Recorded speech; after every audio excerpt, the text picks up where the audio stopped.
Pour Montpellier, nous tenons à remercier le travail d'intégration réalisé par les rapportrices et rapporteurs de ce thème, qui permet actuellement de retenir l'ensemble des propositions que nous avons pu exprimer au nom de notre congrès académique. Cette intervention vise à renforcer le lien entre notre travail d'intervention à tous les échelons,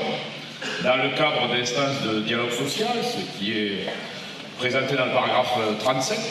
et la perspective des prochaines élections professionnelles, qui est le sujet du paragraphe 38.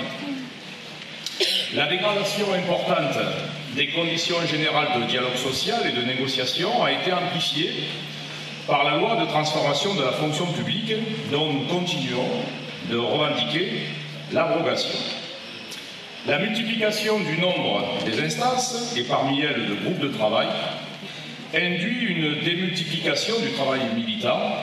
dans des contraintes de temps de plus en plus difficiles à tenir. Malgré l'ensemble des difficultés rencontrées, nous avons cependant l'absolue nécessité de poursuivre malgré tout notre implication dans ces différentes instances de dialogue pour défendre les intérêts individuels et collectifs des collègues, mais aussi pour faire valoir nos revendications relatives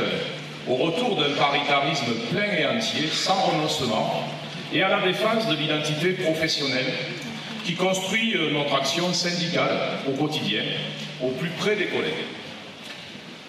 Le lien avec les collègues est aussi à entretenir par notre présence dans ces instances pour lutter contre le sentiment, parfois même l'idée, que le dialogue social que nous portons n'aurait plus aucune raison de se poursuivre, malgré les résultats obtenus que nous ne savons pas toujours bien mettre en valeur, face à des responsables administratifs volontairement de plus en plus coupés et éloignés des collègues. Le bilan de nos interventions et de tout ce que nous exprimons dans les instances doit être diffusé et nos arguments expliqués pour convaincre et construire la mobilisation nécessaire de nos collègues